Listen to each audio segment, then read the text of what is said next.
अमित शहा यांच्या दूरदर्शी निर्णयानं जम्मू काश्मीरचा कायापालट। काश्मीरमधील हिंसक घटनेत झाली घट। जम्मू काश्मीर खऱ्या अर्थानं भारताचा विभाज्य बनला। मोदींनी सत्ता हातात घेतल्यानंतर हिंसक घटना थांबल्या। अमित शहा रणनीतीमुळे जम्मू काश्मीरमध्ये आतंकवादाचा खात्मा।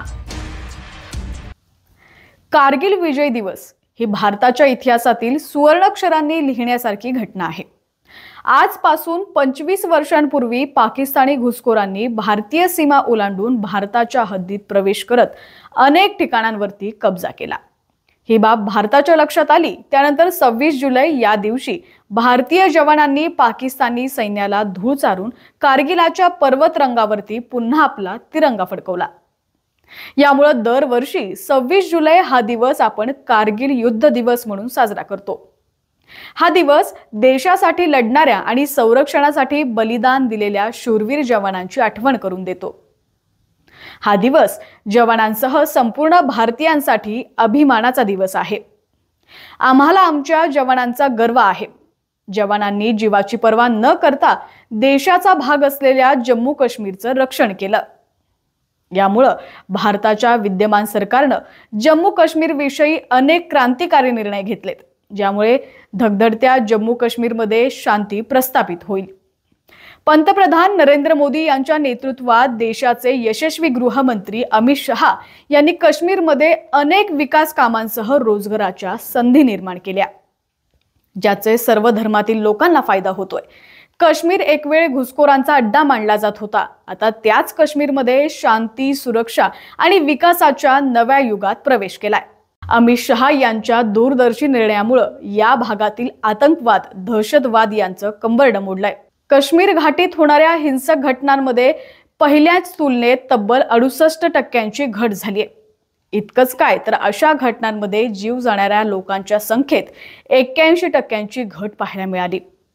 तसंच हिंसक घटनेत मृत्युमुखी पडलेल्या नागरिकांची टक्केवारी 69% कमी झाली आहे।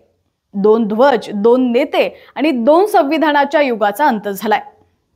आता जम्मू काश्मीर खऱ्या अर्थानं भारताचा एक अविभाज्य भाग बनलाय, जिथं भारताच्या संविधानाचं राज्य आहे। अमित शहा यांनी घेतलेल्या निर्णयामुळे घाटीत होणाऱ्या दगडफेकीच्या घटना पूर्णपणे बंद झाल्यात। अमित शहा यांच्या नेतृत्वात एक 25 पॉइंट इंटिग्रेटेड प्लॅन बनवून त्याची अंमलबजावणी करण्यात आली। यासोबत आतंकवादीच्या विरोधात झिरो टॉलरन्स पॉलिसीचा अवलंब केला जातोय। काही वर्षांपूर्वीच काश्मीरमधील युवांना भारतीय सेनेच्या विरोधात दगडफेक करण्यासाठी भडकवलं जात होतं। आता तेच युवा काश्मीरमध्ये चांगलं शिक्षण घेत आपलं भविष्य घडवतायत।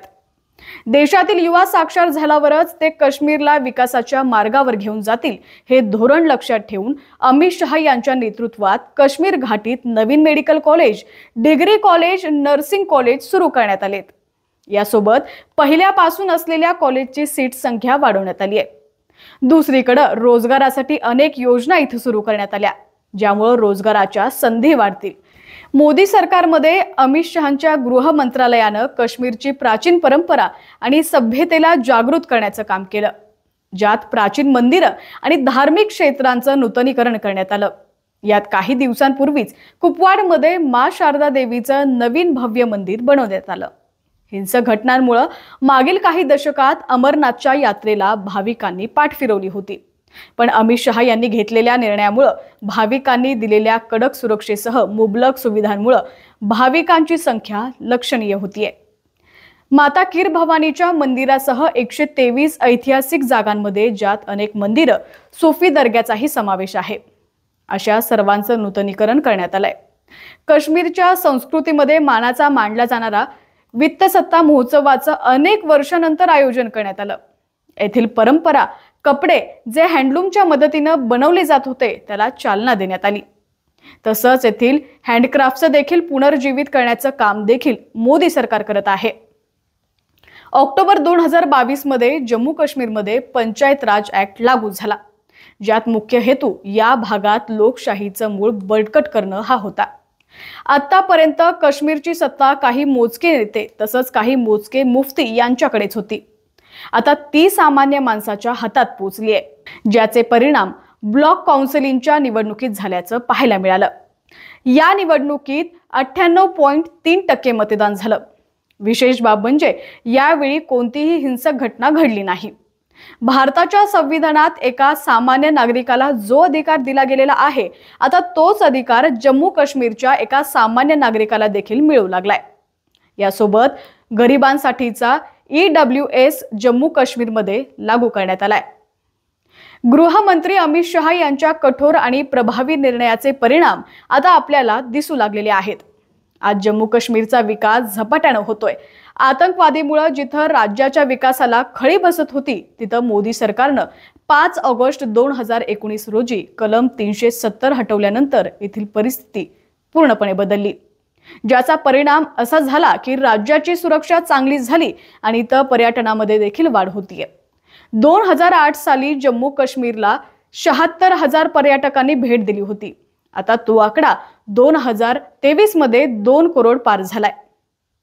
मोदी सरकारच्या नेतृत्वात जम्मू काश्मीरमध्ये नवी पर्यटन क्षेत्र तयार करण्यात आलंय। इतकंच काय, तब्बल 2 दशकानंतर येथील सिनेमागृह उघडण्यात आलेत। जगातील सर्वात उंच रेल्वे चेना ब्रिज देखील उभारण्यात आलाय। यासोबत इथं सर्वात लांब नॅशनल हायवे टनल देखील बनवण्यात आला। इतकंच काय तर पंतप्रधान विकास निधीतून 63 विकास प्रोजेक्टना 80,000 करोडचा निधी देण्यात आलाय, ज्यामुळे काश्मीरच्या विकासाची रूपरेषा बदलून जाईल।